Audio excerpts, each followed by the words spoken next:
Welcome to the Sleep is a Skill podcast. My name is Molly McLaughlin, and I own a company that optimizes sleep through technology, accountability, and behavioral change. Each week, I'll be interviewing world-class experts ranging from doctors, innovators, and thought leaders to give actionable tips and strategies that you can implement to become a more skillful sleeper.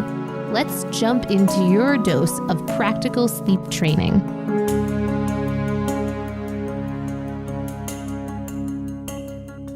Welcome to the Sleep is a Skill podcast.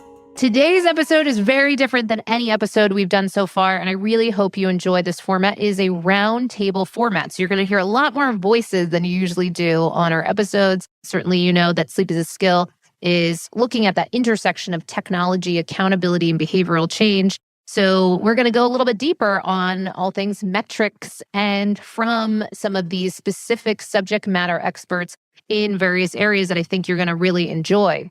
Now, a little bit of background on each guest. Dr. Wiles, he is a clinical health psychologist, HRV Subject Matter Expert, co-founder and chief scientific officer at Hanu Health. And just a side note, I have been beta testing their new product through Hanu Health, which helps you look at your HRV and modulate your HRV throughout the course of the day. Super cool tech. And I think you're going to really enjoy that once more people have this in their hands. It's really, really cool.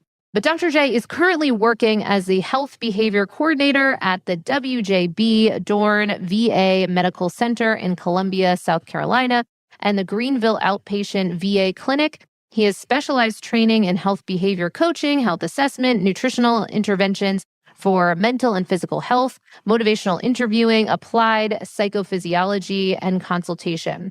Dr. Wiles works as a consultant for companies, organizations, practitioners, and individual patients on nutritional psychology, health behavior change, applied psychophysiology, and health promotion disease prevention via complementary and integrative practices. He's also board certified in Tai Chi for rehabilitation. And then some dear friends of mine, the biohacker babes, that includes Lauren Sambatero and Renee Bells. Lauren and Renee grew up in a health-driven family that prioritized the fundamentals of wellness and self-care. Their father, Gene Sambatero, the original biohacker and pioneer of holistic dentistry, and quick side note, he has been on the podcast.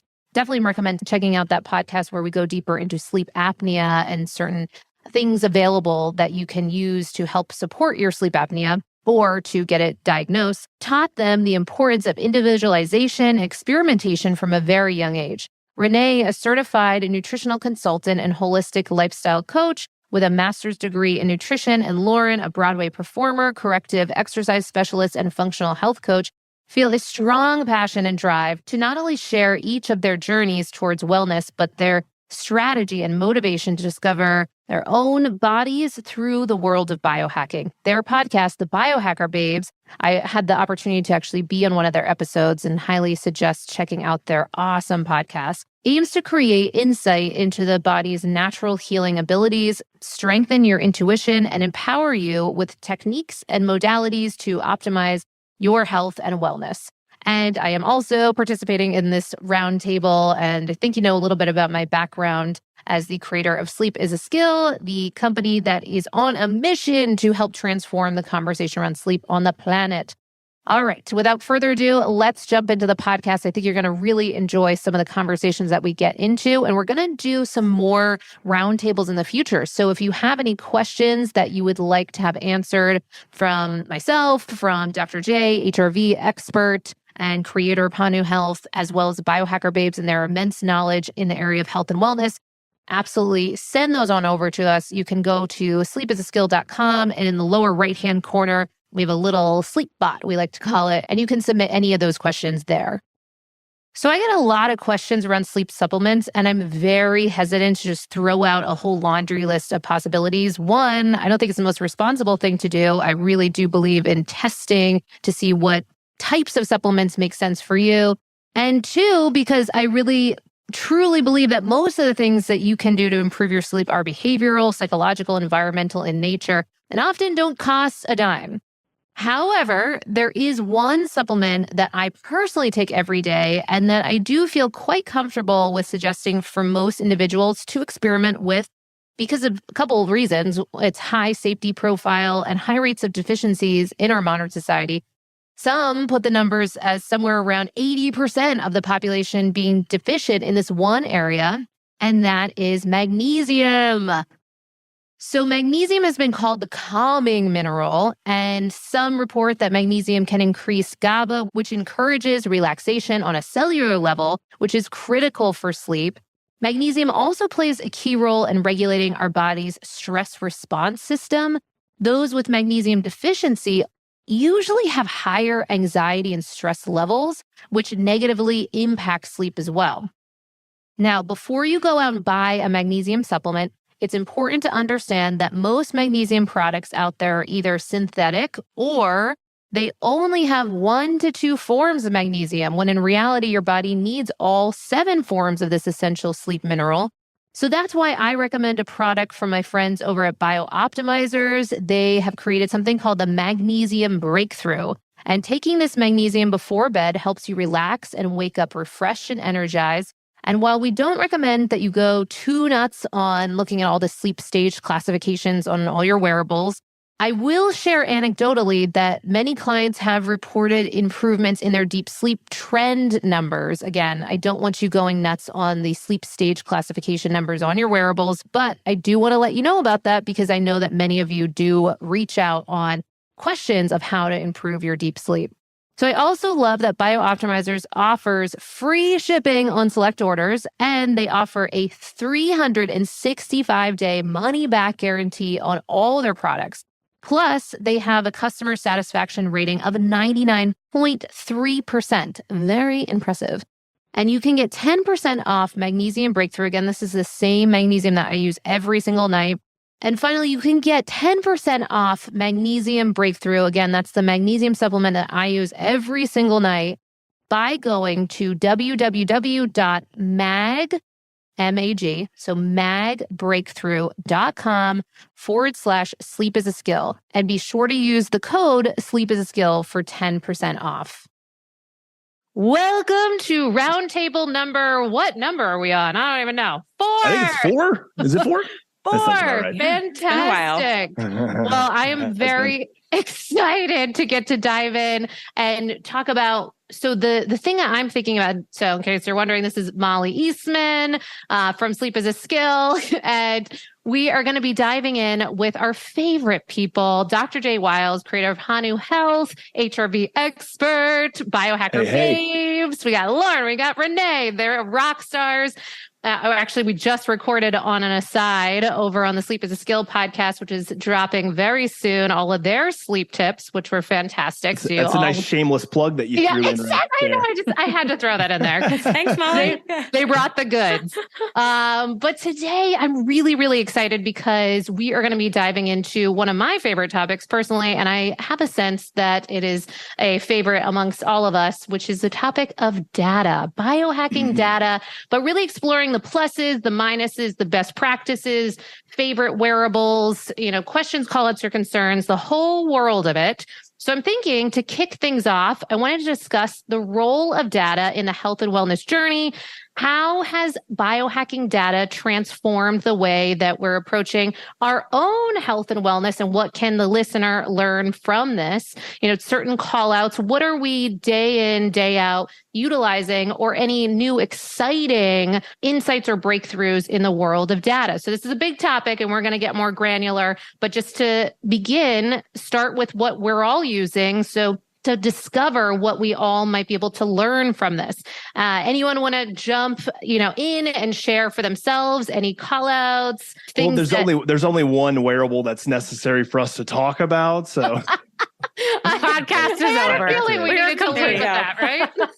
I mean, I have to lead with that. I feel like that the board would boot me out of my own company if I didn't lead with that and shun everything else. No. If anybody actually follows or listens to what I say, I do not shun any type of wearable. I love the idea of integrating everything, even though, I should be the fox guarding the hen house because I own my own wearable company. But yeah, it's an interesting one because I think a lot of people, when they think about what I do and kind of my background, they think that I'm a super just like data centric nerd. And I am. However, I kind of roller coaster on it. I think sometimes I get burnout with data, and I'm sure we can all speak to that kind of within our own experience. But it comes in waves for me. It's almost like when I'm really into data, I'm like really into data. And then when I want to kind of take a step back, it's not like I ever remove data as a source of information from what kind of guides my health behavior choices. I just kind of minimize it. It's kind of like social media use for me, right? Sometimes I'm like, oh, I'm kind of engaging in too much social media use. I need to back it down and dial it down.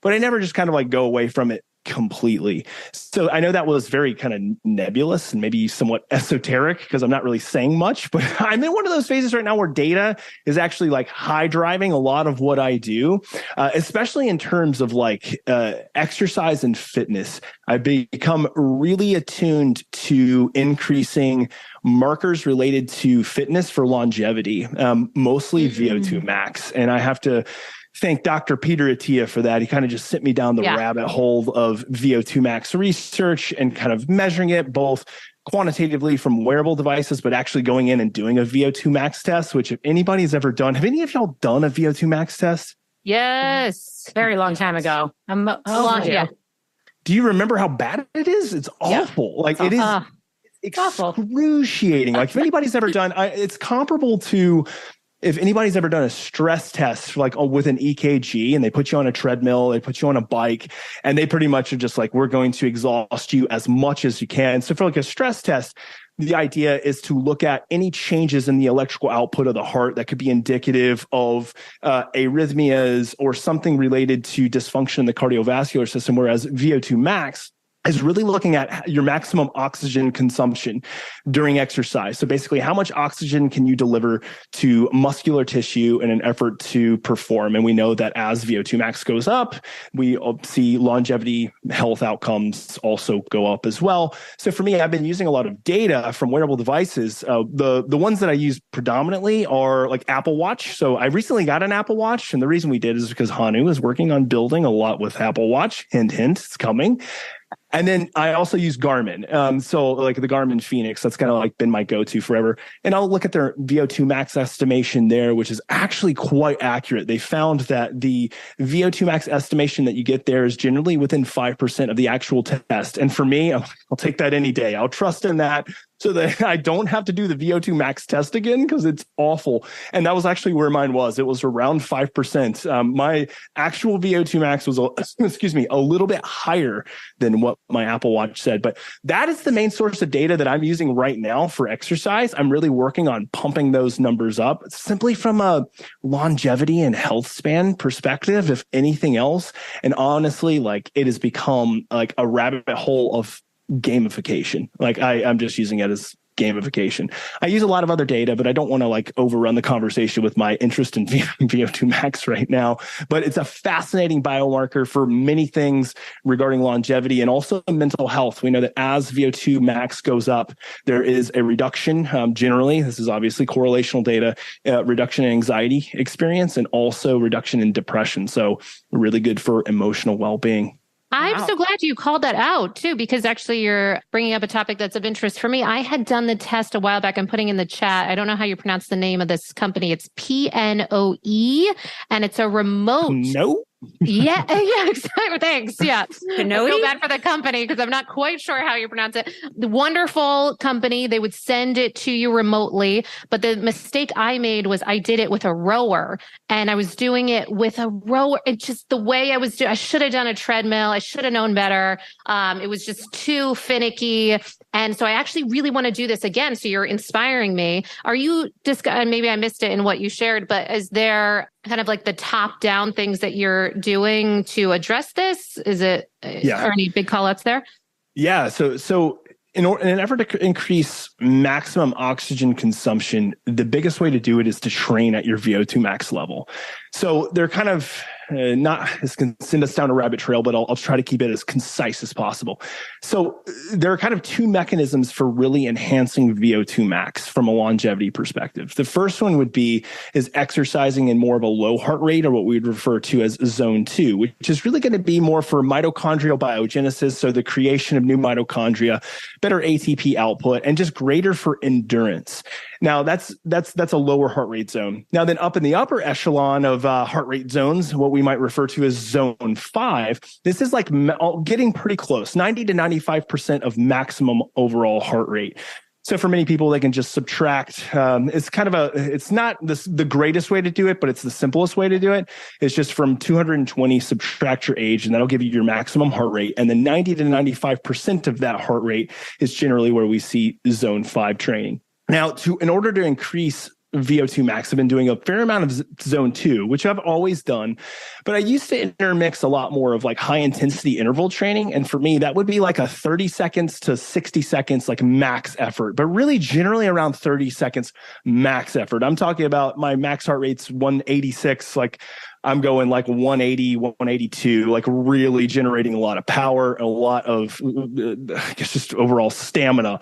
However, we find that the research isn't as clear on how that improves VO2 max as does like what we call tempo training or tempo runs, which is basically doing intervals and what Peter Attia describes kind of in his new book, Outlive, which people should absolutely read if they haven't. I mean, it's just a wonderful collection of like every podcast he's ever done into like a super long, but very not so technical book. Like his podcasts are super technical, but his book is actually a lot less technical, which I think most people will enjoy because it doesn't kind of go into too much of the deep science and physiology.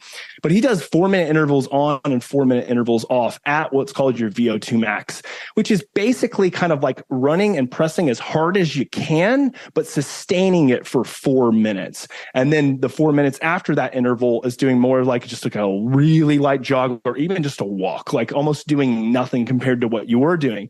And then after 4 minutes rest, jump back into 4-minute interval running as fast as you can to sustain pace at your VO2 max. So for me, for instance, this is just, again, the numbers that I'm going to throw out there.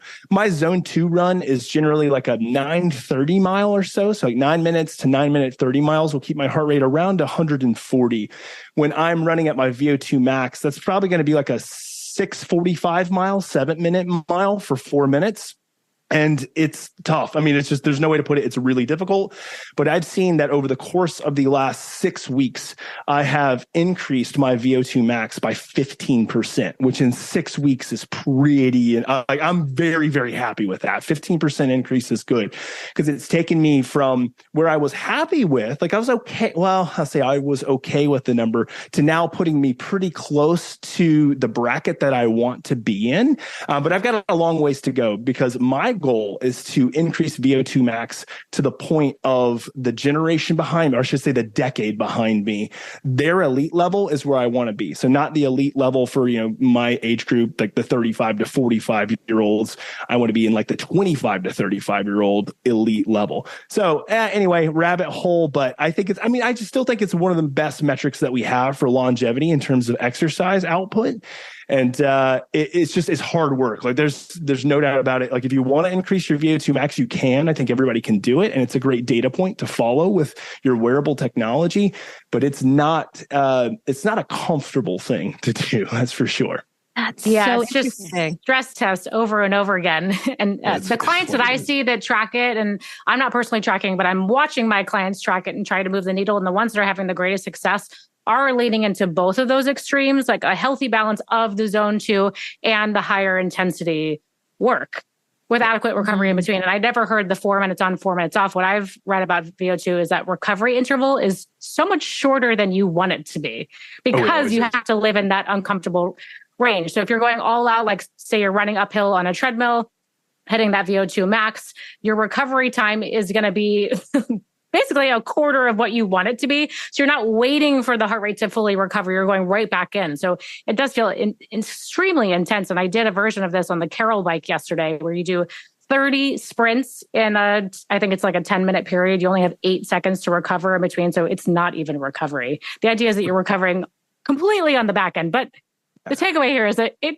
does suck, but we do hard things because of the benefits on the back end. Exactly.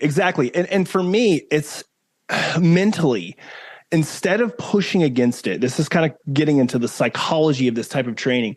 Instead of just pushing against it, because every fiber of your being when you're doing this type of work,out is just going to say, like, your brain is going to say, stop, you're dying, like, you can't do this anymore, or like, you actually will pass out and die. Like, your brain's telling you all of this nonsense. And so I have found that, like, I just get into this place of like full on like acceptance of like, this is how it is. Like, I've got 2 more intervals left. It's going to take me another 15 minutes and all will be over with. And it still sucks. Like, I'm not going to lie, it still sucks. But I think, like, instead of like pushing back against it cognitively and just like wanting it to be over, instead just kind of thinking like, yeah, this is what it is. I'm going to accept it. And this is good for me. Like, this will help me to, and I link it with my values, right? So like for me, when I'm 90 years old, I want to be playing down on the ground with my grandkids and wrestling with them, and then get up and go do a hike with them. And all of these things that most 90-year-olds aren't doing, like, I'm training for that. And again, I'm starting to sound just like I'm repeating everything Peter Attia says, but he's very convincing. So it's good information. Speaking of Peter Attia, have you all seen Limitless? Yeah. I know Lauren has. I haven't actually seen it. I know, I'm so behind. It's so funny. You have to watch it. But I think Disney one Plus. of the episodes, Disney Right. Plus. This is not a Disney ad, not sponsored by Disney.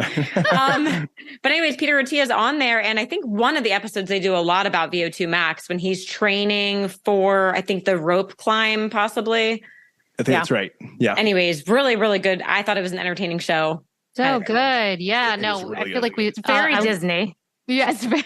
It's not very Hollywood. I'm like, how to Everything's- motivate people? Take the god of Hollywood and make him do impossible things. And then you too can believe that you can do hard things.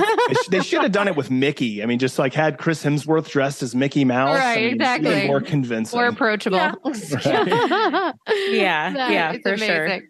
Well, okay. So I love this VO2 max. I wasn't expecting that direction, which I think is so important. Would we imagine for all of us, our experience that, say if we were to endeavor into VO2 max, certainly on my podcast, we haven't really discussed that much at all. So I appreciate this. And would we imagine that we might be able to see changes in our wearable data as a result of training for that? Have we seen that with clients or ourselves? Oh, yeah.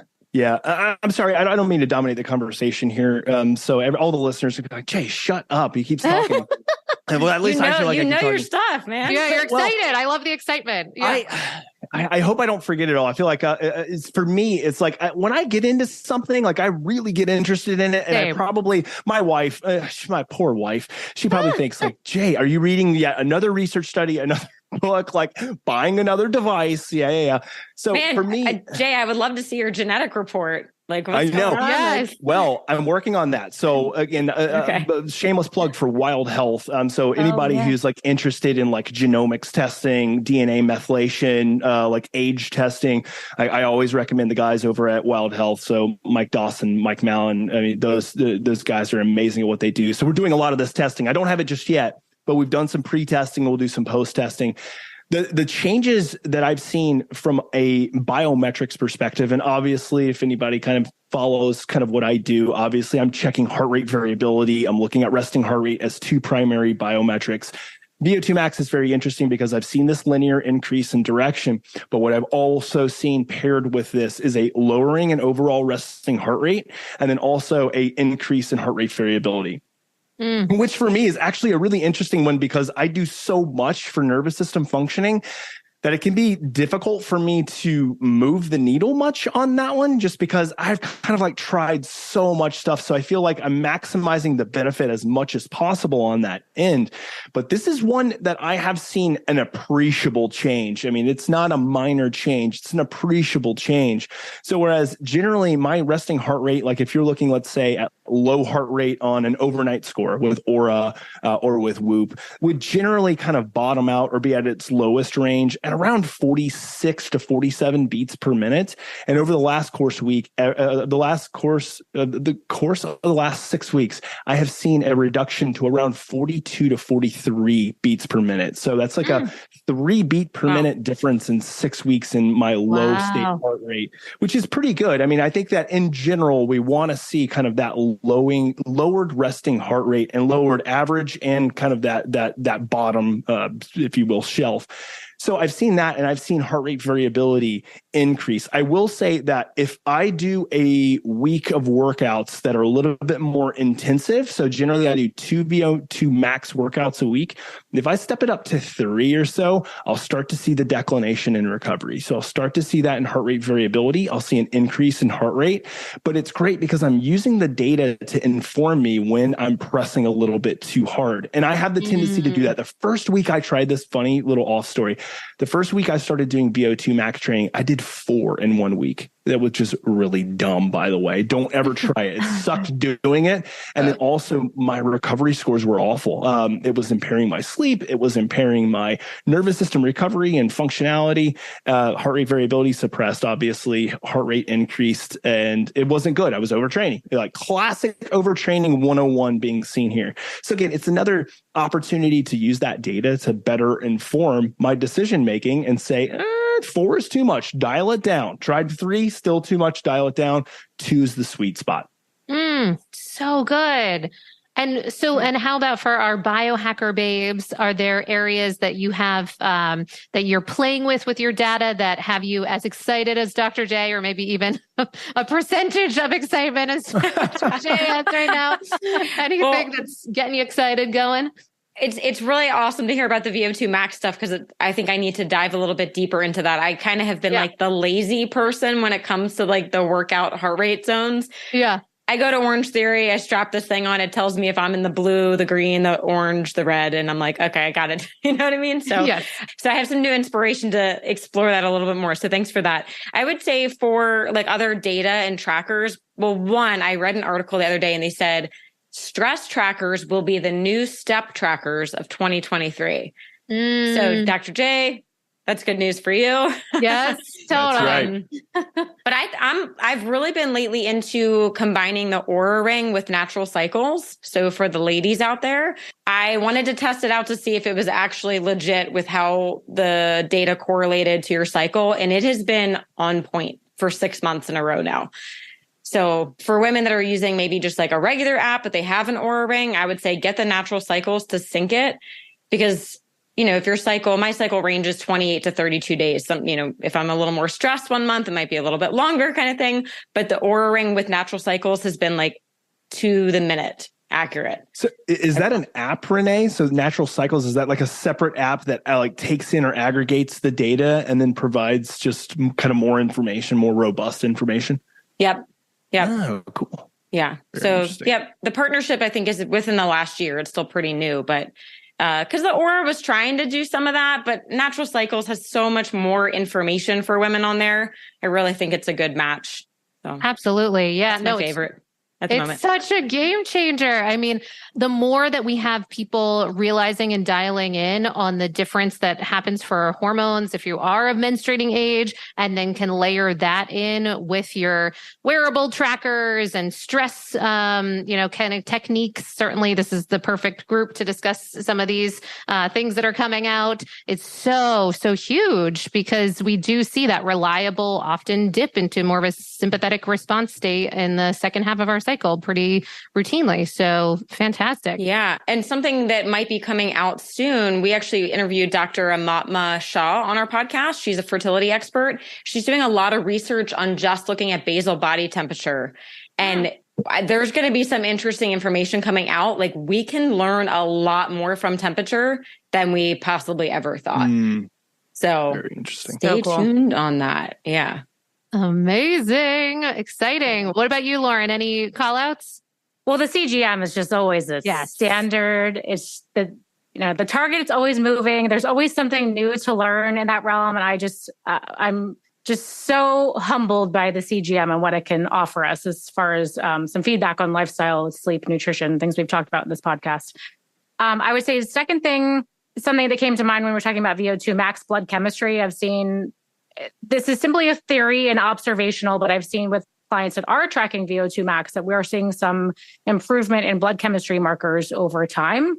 Correlation doesn't mean causation, but potentially if we're upregulating oxygenation and improving blood flow and circulation and our recovery, we would then see downstream, like in our physiology, that would be expressing. So I am starting to kind of put some pieces together and potentially seeing some things being improved without just zeroing in on like, this marker is out of range, we got to fix this. It's like, what do we need to do overall to improve our training, progressive overload, look at our HRV and our recovery? How do we improve all of these holistic variables? And then can we see a change because we've enacted a change systemically? So I think like maybe stay tuned on that. It's kind of something I'm starting to put the pieces together on. And then lastly, I don't want to take this conversation too far in a different direction, but when you first asked about data, like something that I am really rabbit holing in right now is looking at my subjective data around microdosing. So I started a new microdosing protocol. And because I am very data number driven as a biohacker, because we geek out on it in these podcasts, I started tracking, and I have this particular journal right now that is very question specific. And in the past, when I'm microdosing, I've always loved a rating system. 1 out of 10, where's my energy today? Where's my mood today? Because we know as biohackers, it's really easy to put those numbers together and tell a story and a narrative so we can see the change over time, right? Like numbers are just really easy to digest. But I'm finding that the subjective data, it's a little bit uncomfortable, but there's also this opportunity to really push myself to describe the changes that I'm feeling and experiencing and living. And so through word and writing and adjectives, like all this stuff is coming up that I can really track over time, that it's such a valuable feedback tool. So again, not to take the conversation another direction, but always coming back to this balance of objective and subjective data. How much can we learn from the subjective? And what is the ultimate goal of collecting the numbers? Can we integrate it to then use the subjective data to our benefit? Because it becomes, I think, more connected to intrinsic motivation, where I think we could say like data is great for experiments, for baseline, for feedback, accountability. But over time, do we want to be attached to our devices for a lifetime? I'm not sure that I do. I don't know. Like we could check in a few months and a years, but I think my ultimate goal is to get off of them. So how do I build intrinsic motivation by balancing those two like input or feedback sources? So that's kind of where my head went out. Like, how do we change the numbers into something subjective that can really be a tool for dialogue with our body and our organ systems and the way that we perceive stress, recovery, mood, motivation, all of those things. I like this, Lauren, because what resonates with me, or where my mind goes on this one, is that I try to preach to individuals, maybe that's a bad word to use, I try to teach individuals that in an effort to sustain behavior change, in an effort to sustain motivation, everything that we do has to be values laden. So it has to come back to like, why are we doing what we're doing? Like what's truly the value system that's behind what we're doing? Because if it's just simply a vanity metric, well, I want to get my VO2 max up. If I simply had that level of drive just to make a benchmark in terms of my metrics, I might get there, but the sustainability of it's probably not much. But if I link it or tie it to my value system and I say, is this helping me live a values-based or a values-driven life? Or is this not helping me live a values-driven life? Like that's probably the better sniff test or litmus test for what I'm doing. So for me, it's always like, how is this linked or tied to this an objective data outcome, but also where is the subjective and values-driven component? So I'm not just simply increasing my VO2 max, even for longevity. Why do I want to live longer? Like, who cares? Oh, well, I want to live longer so that I can spend valuable time with the people I love, to cuddle with my kids and my grandkids and my wife. Like all of those things matter to me. And I am much more likely to make sense of the data and have excitability around the data if I have that at the forefront of my mind. So I tell people all the time, it's like, if you're trying to lose weight and you simply say, I want to go from 200 pounds to 180 pounds. Well, that's fine to have that objective kind of data-driven goal, like going from 200 to 180. Sure, that's great. But the likelihood of success there goes way down if that's simply the sole thing that people are going after, or if it's just like aesthetics. I want to look better. Like maybe that will drive you for a certain period of time, but it's not going to give you that deep level of intrinsic value and motivation that it will be if you tie it to the things that truly matter to you, which again, it just comes down to doing an assessment of what I'm doing, is it in line with my value system? Is it helping me or hindering me from living a values-driven life? I think that that's so important on a macro level. And I think just to come back to maybe reasons why people would do VO2 max, I think that long-term, like core-driven benefit, like cost analysis is really valuable. But like short term, we could be saying, I want to improve my VO2 max because I am loyal to myself and I want to prove that to myself through behavioral commitments and responsibility. Like loyalty could be a macro goal, but also short term, I'm running the scientific experiment because I want to prove to myself that I can show up to myself and be loyal to my health. So that could be more of like a micro versus macro. Right. So good. What about you, Molly? Yeah, I can weigh in on a couple interesting ones. So one, just to bring it back to, I love this kind of the why. Why are we even caring about data? Why is it important? And could it be problematic? I know with Dr. J, the kind of infusion of stoicism, and which can feel like, wait, how does that go in with what we're doing?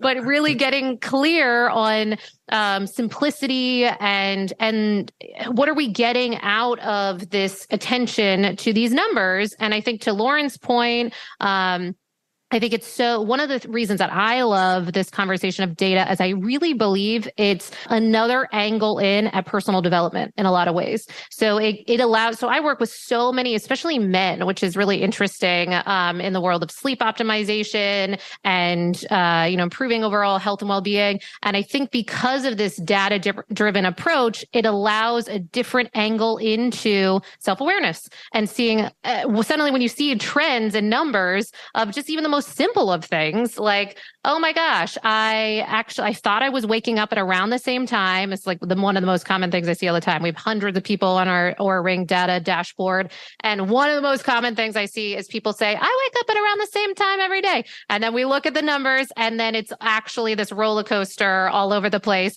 And then only when they see it in black and white can there just be this weird aha moment of like a merging of subjective and objective realities. So we have blind spots, all of us. Blind, all of us. Major totally. Data. 100%. Yep. So a blind spot for me that I've been really working on, which is the most low-tech thing in the world, is walking. Walking is like my new thing. I shouldn't say new thing, but obsession. It's. I don't know if I'm quite at the Dr. J level of excitement about this, but I am pretty excited because one of the metrics and data points that I'm pulling from this is I made this kind of personal promise that for every single day of 2023, I would get at least 10,000 steps a day. Now, there's a lot of ruffles around, 10,000 steps. Where does that come from? Is that, even what's that based in? Yada, yada, yada. Okay. Having said that, that is my new baseline. I'm not even going to get into that, but that is my new, how I'm relating to it is like, that's the bottom with the opportunity to even go, more so than that on certain days that work out, but bare minimum, that's the bottom. And I've just added in rucking. I'm kind of late to the rucking party, right? The rucking, nice. Totally. Such a game changer. And so what I've been really having fun with is just noticing this slow dip in heart rate, improvement in HRV, just by simply bringing this about, which it's so on brand for everything that I'm speaking to with sleep as a skill, because it's just an opportunity for us to physically get ourselves outside more and in a creative way. I love this concept of, I'm even playing with adding on new packages for my programs where the knowledge is that we would both be on calls while walking for the coaching calls, which would be like a whole other, just different. With your rucksack on? I mean, I haven't called that out, but I think I need to add that in there. And that could be a challenge, man. Right? That could be a challenge to do, especially if you're out in the Austin heat, going up some hills on the phone with, 40 to 60 pounds like a Navy on your back. SEAL over here. Yeah, totally. Love So it. cool. So that's my latest obsession. The other thing that just for, the novelty of it, I'll just drop that I'm excited about. I just added, I just got on the wait list for, did anyone see about the smart toilet coming out? Putting it in No, their do chat. explain. Does it Yes. assess like stool and urine we'll see. wonderful. This is out of Withing. So if anyone hasn't heard of this is at CES. It got a lot of acclaim or buzz, I guess you could say. And the thinking is that this is a possible wave of the future where we have these smart homes enabled in all areas of our household that includes the ability to have direct hormone testing through urine analysis. And so I just got on the wait list for that. And I'm speaking with the company around possibilities to be able to test this out and see what could be possible there. Certainly from a sleep perspective, hormonal imbalances being, a part of this conversation. So I'm excited about that, but that's in the future. But I do believe that there's a lot of new exciting data breakthroughs, that are coming. And I think that goes back to what Renee was talking about on the stress management wearables. So I'd love if we could take a look at, kind of shifting to that topic. And I feel like Dr. J, of course, that's like your bread and butter, but, understand. So for people listening and saying stress management wearables, what would that even look like? And then what type of protocols would come about with that? And for, so certainly for my listeners looking to optimize their sleep, but for all of your listeners for overall health and well-being, why would that be important? And what are some of these things that might be coming or that they could get on this train now? Yeah. I think just like the big question of why do we want to be looking at this? I just think it's really the next piece of overall health and wellness. I think we've been talking about the fitness, the nutrition, even sleep, right, has been in the last couple of years. But I think people are now more stressed than ever. Obviously, the mental health illness or issue that's going on right now. And no one has really addressed the stress piece. I think it's been like, oh, the woo-woo people do like the meditation and mindfulness, maybe like a gratitude journal, but it hasn't been more than that. And I just think people are ready for the next step. And I think also being able to bring technology in, I think that just like pushes people further, right? Like even tracking steps, right, Molly? As soon as that piece of technology was out, people were like, get your 10,000 steps in. Things like MyFitnessPal, tracking your food. It was like once that was an option on every phone, people started doing it. So I think as we have things like Hanu Health coming out, I think people are just going to jump on board much faster. And then also with the longevity piece, a lot of people are talking about health span and longevity. And I think stress is the number one thing here. And I was talking about this on a podcast the other day with Lauren. I read this awesome article where they interviewed 100 people that lived to over 100. And they said, give us just your one piece of advice for people. And I only saw one person say anything about what they ate. And a little embarrassing for me because my background's nutrition, but I'll be honest. One person was like, I eat a lot of vegetables every day. I'm like, awesome. But most of them were like, it was all about the social piece. It was about reducing stress, going out with friends and family. So I think that people are ready to attack the next piece of health. So well said. Totally agree. The interesting thing about emotional health is that it has been the redheaded stepchild of the kind of health pillars for the longest time. And the reason being is probably twofold. One is that there's still plenty of stigma behind it. Who wants to like tell other people I'm stressed, I'm anxious, I'm depressed, like I have emotional dysfunction?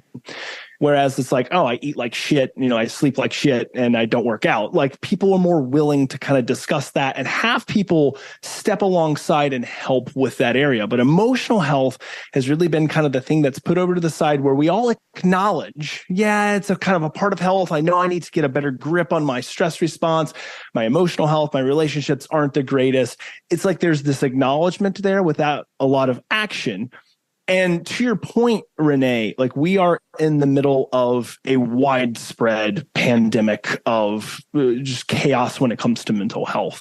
And there's not a ton of light at the end of the tunnel, but I do believe we're headed in the right direction with a lot of our ability to integrate things like biometrics and physiology monitoring with evidence-based therapeutics, and I can get a little bit more into a monologue on that, and I'll try not to, but I think that the direction we're going there is going to be something that is going to help, especially to Lauren's point, people to identify their blind spots. I can't tell you how many people I've met that say, like, I live a stress-free life. Like, I'm doing good. Like, I'm cruising along.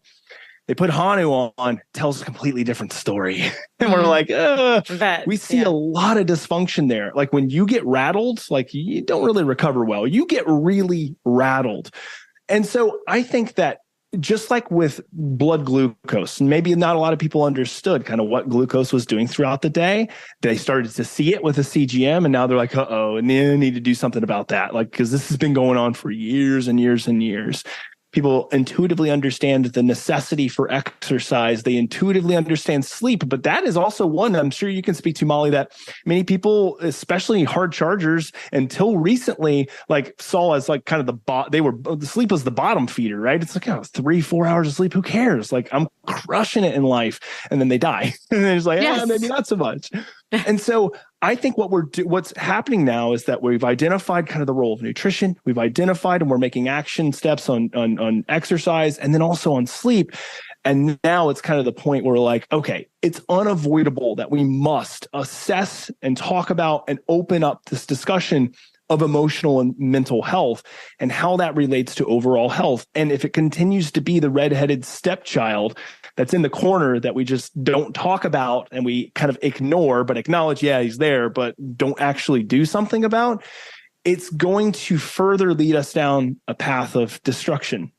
And obviously, I am a psychologist and I own a mental health company that does stress monitoring. So I understand fully my bias, but I think that it's not just me and those who own companies like mine who are preaching this right now. I think it's really everybody's come to the conclusion that this is paramount to health.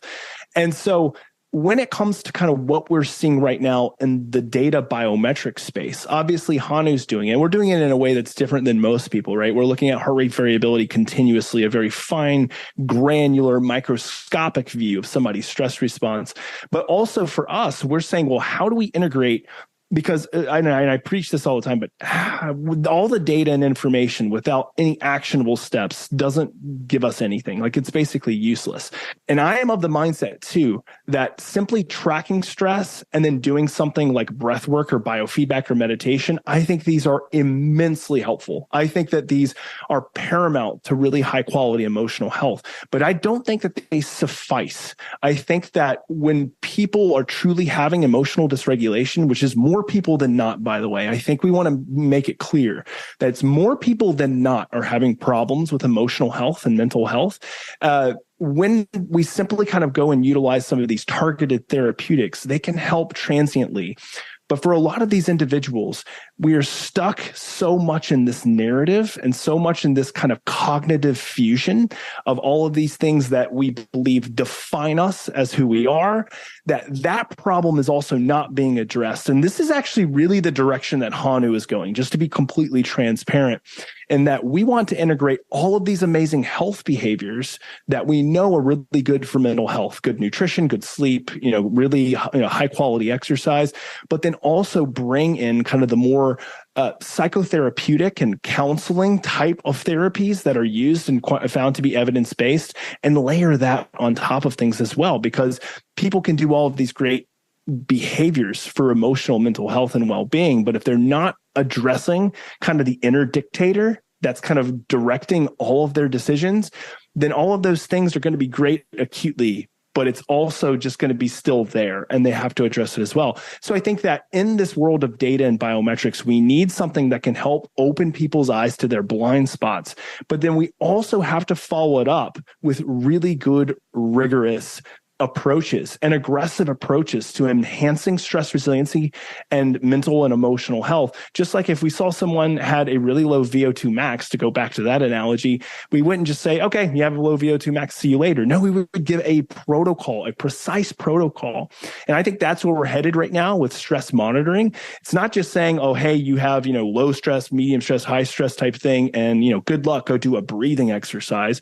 I'm not saying that that's a bad thing. It's kind of what predominantly Hanu does does right now. But our next iteration and where we're going is using intuitive AI and machine-based learning to provide a very precise roadmap that includes those components, but also includes the mechanisms for helping people to change kind of the inner dictator and kind of the more or less the kind of cognitive spiraling infusion.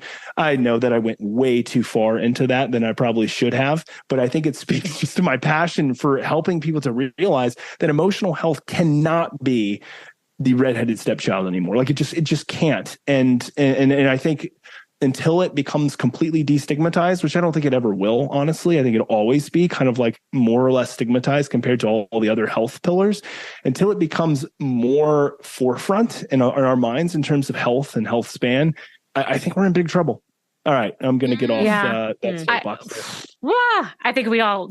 It's like hard. Yes. Agree. Yes. Mm-hmm. I'm so glad you brought up the narrative because yes, I think the pendulum has swung to the other end of mental health where there is more talk about it and, you know, quote unquote openness around this idea, but it's gone too far where it's now like a guise. It's a wall that we hide behind because we can be the stress and we can hide behind that. And it's really just an excuse to not be radically honest and look at the things that we need to do to change and show up better in the world.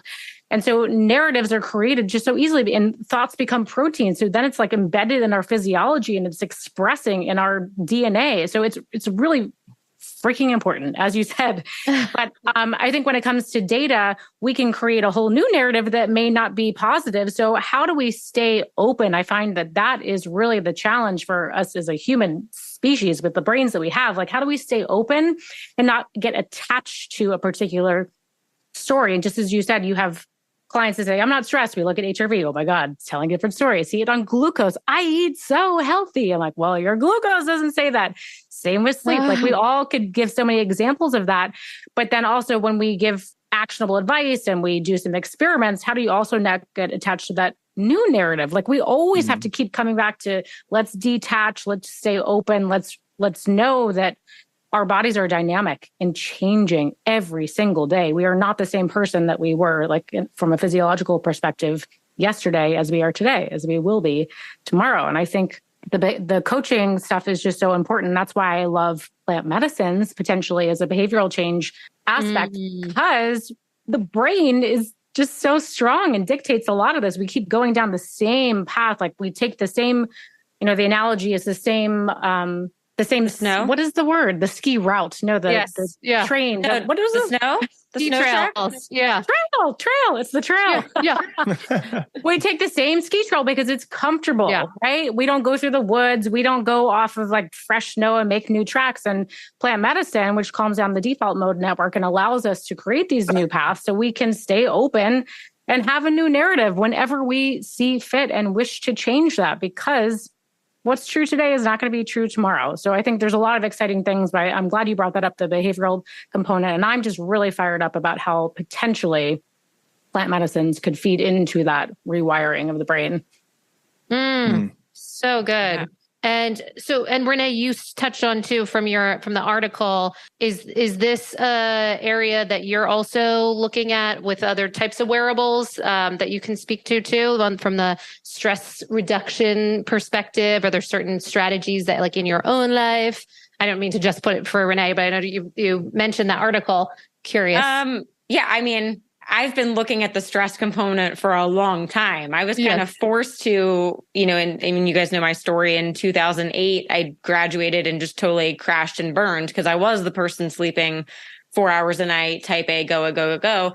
I still have that person inside me. I'm always fighting against that. Right. So for me, like I use my Hanu device. I use the brain tap. I use the amp coil. Like I incorporate a lot of these technologies to support my parasympathetic nervous system. How can I offset the stress that I maybe still take on? So, I mean, it's a never ending journey, I would say.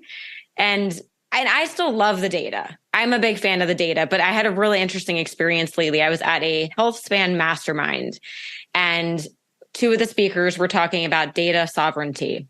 And they said, I will not wear any wearables. I don't want anyone to have any possible data on me. And I'm looking down and I'm like, I have my Hanu strap on, my bio strap, my Aura. I'm like, just like, don't Your look data costume. Yeah. My data costume. Yeah. Maybe had a CGM on that day too. I don't know. But yeah, I was like, gosh, I've never been in a room where I actually feel like the oddball to have all the data collectors on. But it was interesting hearing that perspective. They said, I don't want anyone to have my data out there. And actually, this is almost a question back to you guys. What are your thoughts on that? Are we concerned? I know obviously different companies are handling your data differently. Some are straight up just selling your data. I know there's a concern around, do insurance companies eventually get a hold of that and use that against you down the road, versus other companies are not selling your data and it's protected? I don't know. Thoughts? Hanu does not sell your data. Your data is protected. Just so everybody is Thank you. clear. Thank you for that. Thank you. Yes. And when we do research, it's internal and everything is disassociated from your name. So your name doesn't obviously get published when we throw data out there. And we're looking at how effective is this? And are we seeing active change? And if not, like Hanu wants to do something about it. Like we don't want to just kind of keep going down the same path if it's not working. This is an interesting discussion point because I kind of lean in both directions. Maybe it's just the cognitive dissonance that's going on in my brain right now. Because it's like, obviously, like, you know, the from an ethics perspective, like I'm a researcher and a scientist. So for me, I understand the nature of even why a company would sell data. Again, Hanu does not, but I understand why they would, because most of it is for research-oriented purposes. So it's for publication, it's for the advancement of science. And so I understand that intuitively. I've been a part of these studies. I've been a part of, you know, being a principal investigator for these studies. So I get it. I also, though, kind of from the consumer standpoint, when we see kind of how there have been data leaks and information being passed around and that has negatively impacted people, I think when they think about their own physiological data, when they think about their own, you know, blood biomarker or genetics data, it can be scary to think about how that could be maybe potentially utilized against you in some level or capacity. I tend to err more on the side of not being afraid of companies. And maybe I don't think it's necessarily an inherent trust for companies, but it's, for me, it's like I gain so much value from it that it offsets the potential downside of data being handled in maybe a way that isn't as kosher for me. So I think it's just a cost benefit analysis. I just tend to think that I gain enough benefit from it to not have that aspect be enough to dissuade me from use. I'm in that camp too. And maybe it's a little naive, but I think I believe in the greater good of science. And I'm so eager to get more information. So I'm like, whatever you need to start giving us more information, things on HRV and glucose, where there isn't a lot of long-term good clinical research, especially in a healthy population. And I want it. So if I can feed into that and get more out of this, and also life is too short, like, give it to me. and to your point, that those data that are being used to advance science, but also to make the product that you're using, that you're already gaining value, hopefully from, even better yet. So it's not like it's out there like, you know, you got the mad scientist thinking, oh, how can I use this for world domination? There might be those companies that are doing that, but really it's for the advancement of science. And I think that there maybe, and again, this could be naive, but there has to be kind of like this hope that the information is used for a level of altruism for the greater good of society and humanity, or at least that's how I conceptualize it as someone who owns a data science, you know, digital mental health company, is that the way we utilize data is in an effort to improve, not to not improve kind of what we do and improve the life and well-being of people. So again, I think that there's going to be people who argue it. Some I think are going to line up a little bit more on the conspiracy side of things. And then some of it are just kind of like people who are genuinely nervous about it because they've been burned before, or they've seen it play out in a way that hasn't been very good. And so everybody comes from their own unique walk. And so I understand it and I get it. And, you know, we get emails all the time at Hanu of like, how do you use this data? Like, are you selling it? To where we're very transparent. Like we're an open book about it. And we're like, no, like we don't right now. Am I saying that we would never sell it? I don't know. I doubt we will. I just don't see a lot of benefit. We need it internally so we can make the product better. And we're publishing research studies anyway. So I don't know what we would have a reason to sell it for, but yeah, I don't know. Yeah. I mean, I definitely align with what you both said. And I think there's a couple other things to look at, like, the advertising side of things. Like, they're using your data to then advertise certain things to you. But maybe this is naive as well, but I'm like, okay, so they saw my sleep data, so they're going to advertise a sleep mask, like a sleep pill. Like, I'm not like an impulse buyer. So like, bring on the ads. It's not going to like impact me.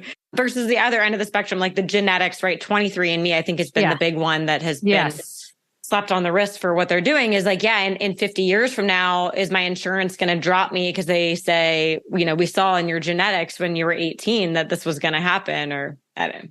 Yeah. I have an interesting conversation. Yeah. What's up, Molly? Totally. Yeah. No, I similar to what you pointed out with the 23andMe. I think if anything, the one area that I do have more pause for, even though I have tested my genetics in multiple companies, but I have not done the 23andMe. And there's certain areas or I've seen heightened concerns or question marks or red flags for clients on the genetic testing in particular. So I think you do make a good call out on there to just ask some of those questions. Like Dr. J said, people say, oh, what are you doing with this data? What can we expect? You can be an informed consumer and then make that choice, depending on what comes back from the individual company.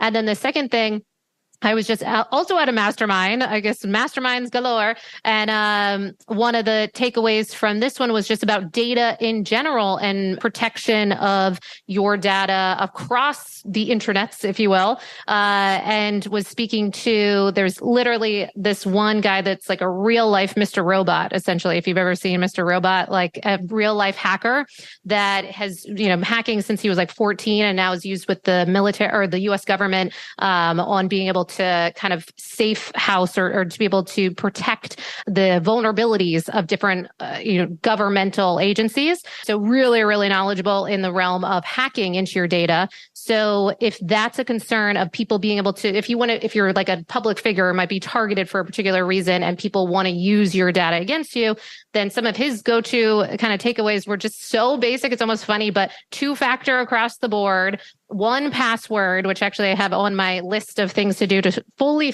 switch everything over to 1 password, not LastPass. Sorry, LastPass. They've been hacked a bunch of times. So different ways to protect yourself in addition to being informed, I think could be an area to like how to navigate this world of a lot of information. And I mean, just a couple of minutes ago, I was talking about getting data from your toilet. I mean, my gosh, we're going into a future where we're going to have a lot of data. So I do think that's an important, full Jetsons. Yep. I do think that's an important kind of call out, Renee. That's really great. And I think maybe that would go to just the last question to kind of round this out as we kind of do think fully about the whole world of data. And for any listeners of maybe they're newer on this world of into the world of kind of quote unquote biohacking or exploring, their health through metrics and understanding certain pitfalls and kind of ways to think about this. So in the world of sleep, one of the things I see for a lot of people is the nocebo effect, where if they wake up and then they look, oh no, I got a 62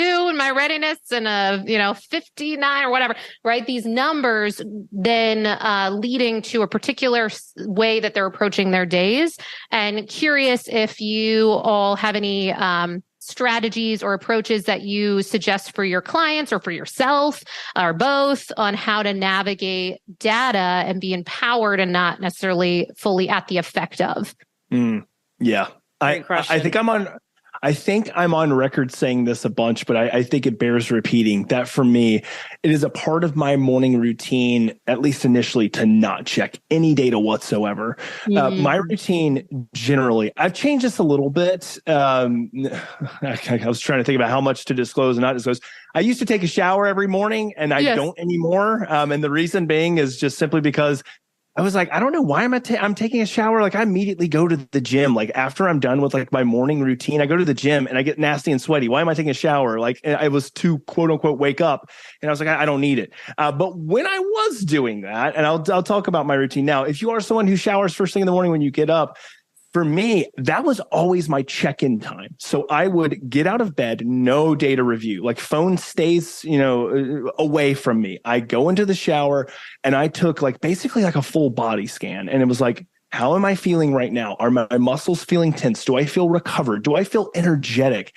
Just kind of doing this constant subjective body scan prior to anything else. Because I found, to your point, Molly, if I used to jump first thing, the first thing I would do would be phone open, Aura score every single morning. From the time I, got Aura back in whenever they came out, what was that 2015, 2016, whenever it was. Yeah.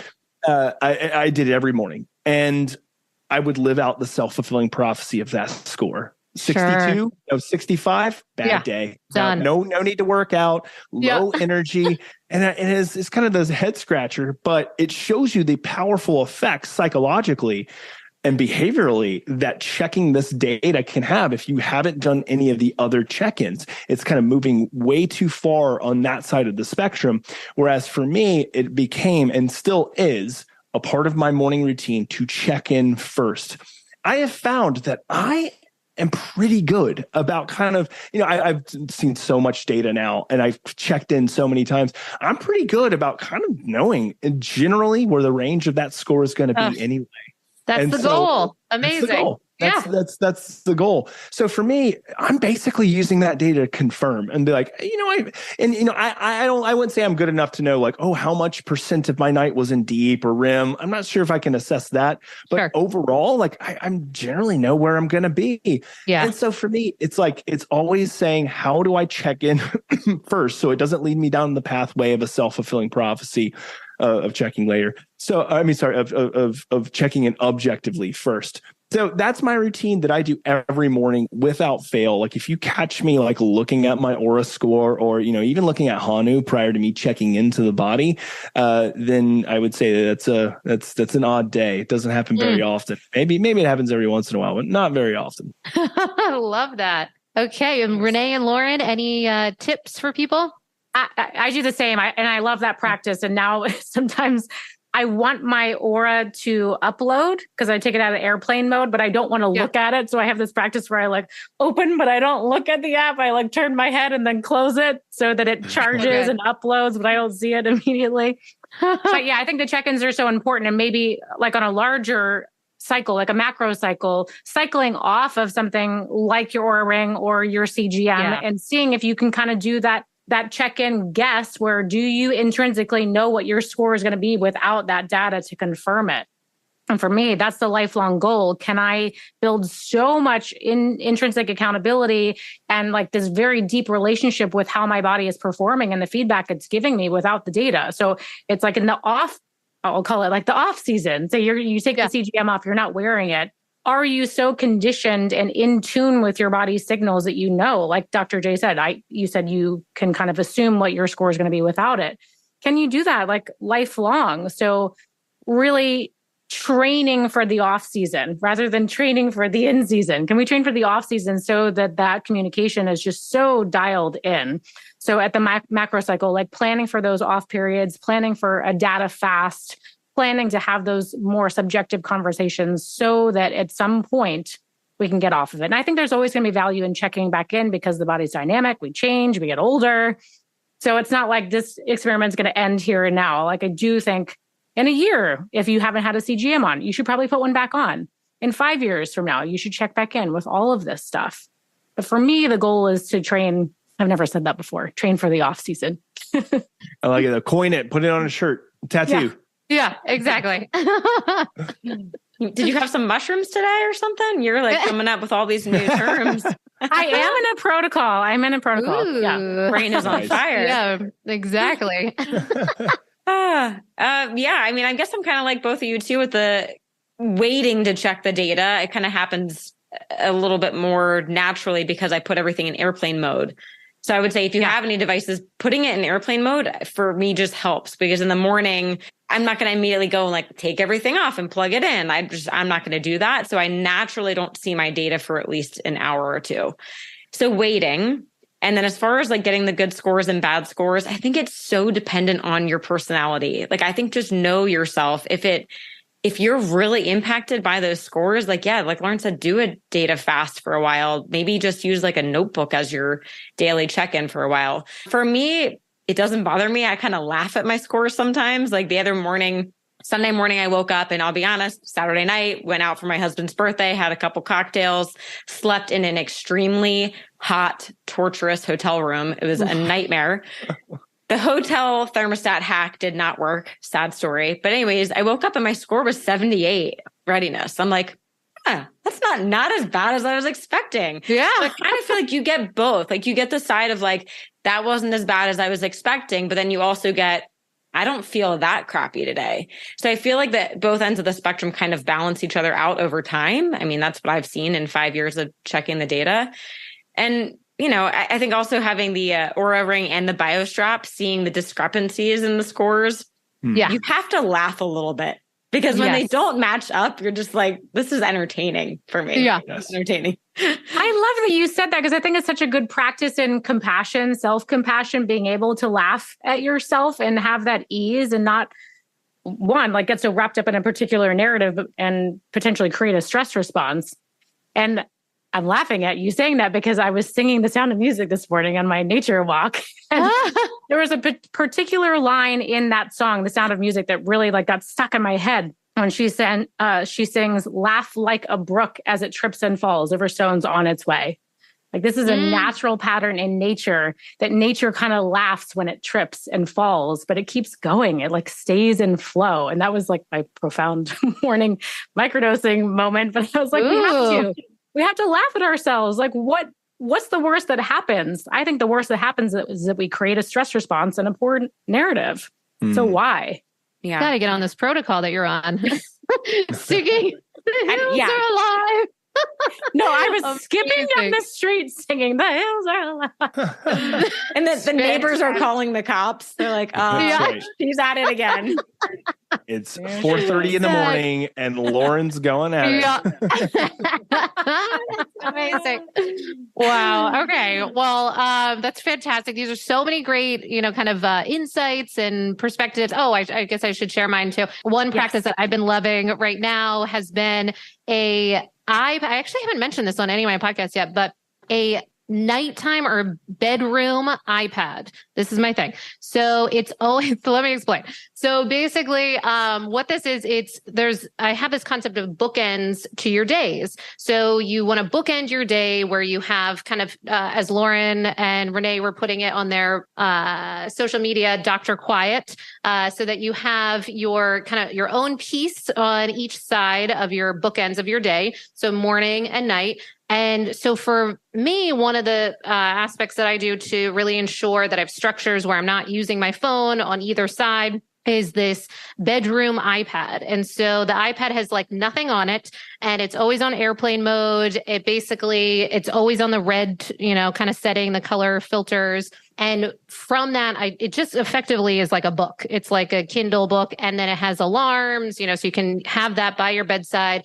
No EMFs, the whole thing. And that's been a great way to, one, unwind in the evening, two, to have no the addictive draw to the phone in the early morning hours. So it's just one other structure so that I'm not going to the phone as quickly as my brain would like to. So that's been a really helpful piece to have some of that, kind of buffering in between when you first wake up and you're going through kind of sleep inertia and you're still in this kind of twilight state, going from a sleep state to an awake state. Your brain is not fully, firing in all cylinders. So to then have an imprint of, what could be deemed as a stress response for some people, I think that can be just a helpful practice to have a little bit of time. But I really love what you said, Renee, because I think this is so important especially for my people from the sleep world.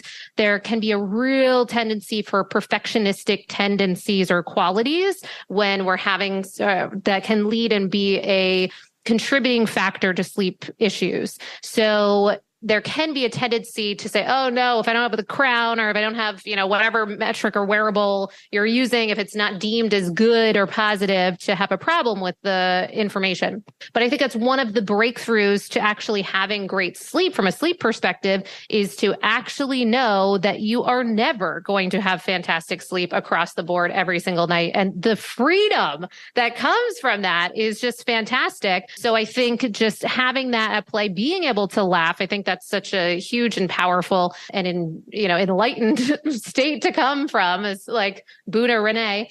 I think that we can all take on a little bit of that. So I thank you for kind of, closing us out with that sense, or that statement, or that approach and framework. So one, thank you all for our 4th roundtable. I hope that for the listener, there was lots of gems in there, and I think we really fulfilled on that, I hope. And for anyone that might have questions for any of us, if we didn't, go in deep enough on certain things, please reach out to any of us. I know, I'm clear, these are just fantastic humans and really committed to making a difference with people. So if you have any questions, reach out. We can make ourselves available to kind of clarify or what have you.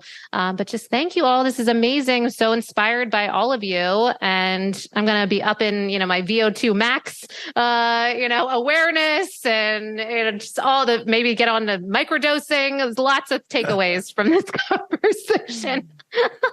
Thanks for hosting, yes. Molly. Oh, well, thank you all. This is fantastic. More to come. You've been listening to the Sleep is a Skill podcast, the #1 podcast for people who want to take their sleep skills to the next level. Every Monday, I send out something that I call Molly's Monday Obsessions, containing everything that I'm obsessing over in the world of sleep. Head on over to sleepisaskill.com to sign up.